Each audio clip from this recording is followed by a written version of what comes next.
Zelensky ने नहीं पढ़ा अमेरिका का प्रस्ताव। रूस यूक्रेन युद्ध अब लेगा खतरनाक रूप। रूस और यूक्रेन का युद्ध फरवरी 2022 से शुरू होकर आज तक जारी है। 3 साल से ज्यादा का समय हो चुका है। हजारों जाने गईं, लाखों लोग बेघर हुए। और अब इस युद्ध पर बयान आया है अमेरिका के राष्ट्रपति डोनाल्ड ट्रंप का।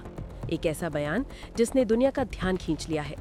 डोनाल्ड ट्रंप ने कहा है कि उन्होंने अपने कार्यकाल में 8 युद्ध खत्म किए हैं और यही वजह है कि उन्हें भरोसा था कि रूस और यूक्रेन का युद्ध खत्म करना उनके लिए आसान होगा। लेकिन अब ट्रंप मानते हैं कि इस युद्ध को आसान नहीं बनाया जा रहा है। ट्रंप ने दावा किया है कि उनकी टीम रूस के राष्ट्रपति व्लादिमीर पुतिन और यूक्रेन के राष्ट्रपति वोलोदिमीर ज़ेलेंस्की दोनों से बात कर रही है। उनके अनुसार एक प्रस्ताव तैयार है, एक ऐसा प्रस्ताव जो इस युद्ध को खत्म कर सकता है। ट्रंप ने कहा कि रूस को ये प्रस्ताव ठीक लग रहा है, लेकिन मुझे नहीं पता कि ज़ेलेंस्की को ये ठीक लगेगा या नहीं। यूक्रेन के कई नेता इसे पसंद कर रहे हैं, लेकिन ज़ेलेंस्की इसे पढ़ने तक के लिए तैयार नहीं है।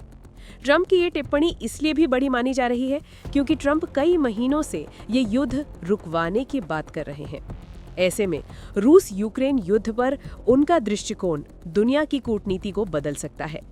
लेकिन ट्रंप का बयान यहीं तक सीमित नहीं रहा। उन्होंने अपनी टैरिफ नीति पर भी बड़ा दावा किया। वॉशिंगटन डीसी के केनेडी सेंटर ऑनर्स इवेंट में रेड कार्पेट पर चलते हुए ट्रंप ने प्रेस से बात की। उन्होंने कहा, टैरिफ ने अमेरिका को राष्ट्रीय सुरक्षा दी। टैरिफ की वजह से ही मैं 8 युद्ध खत्म कर पाया। ये हमारी ताकत का सबसे बड़ा हथियार है। ट्रंप ने बताया कि व्यापारिक दबाव और टैरिफ प्रतिबंध कई देशों को युद्ध से पीछे हटने पर मजबूर कर देते हैं। उनका कहना था कि अगर अमेरिका यही मॉडल आगे भी अपनाए तो दुनिया में शांति कायम की जा सकती है। ट्रंप यही नहीं रुके, उन्होंने ये भी कहा, अगर हम दूसरा टैरिफ रास्ता अपना दे तो राष्ट्रीय सुरक्षा की गारंटी नहीं मिलती। उन्होंने आगे कहा, यदि हम दूसरा टैरिफ मार्ग अपनाते हैं तो इससे आपको सही से राष्ट्रीय सुरक्षा नहीं मिलेगी। ट्रंप ने टैरिफ के सुरक्षा लाभों पर जोर डाला। उनकी ये टिप्पणी सुप्रीम कोर्ट के उस महत्वपूर्ण फैसले से पहले आई है जिसमें यह पूछा गया है कि क्या उन्होंने व्यापक शुल्क लगाने में राष्ट्रपति के अधिकार का अतिक्रमण किया है। दुनिया भर के विश्लेषकों का कहना है कि ट्रंप का ये दावा कि 8 युद्ध टैरिफ से खत्म किए गए काफी बड़ा और विवादित है। लेकिन ट्रंप अपने बयान पर दृढ़ है। उनके मुताबिक युद्ध बंदूक से नहीं बल्कि आर्थिक दबाव से खत्म होते हैं। अब बड़ा सवाल यह है कि क्या रूस और यूक्रेन का युद्ध वाकई किसी आर्थिक प्रस्ताव से खत्म हो सकता है और क्या ज़ेलेंस्की ट्रंप के प्रस्ताव को मानेंगे। दूसरी ओर रूस से मिलने वाले संकेत बताते हैं कि पुतिन बातचीत के लिए तैयार हैं, लेकिन यूक्रेन की शर्तें अलग है।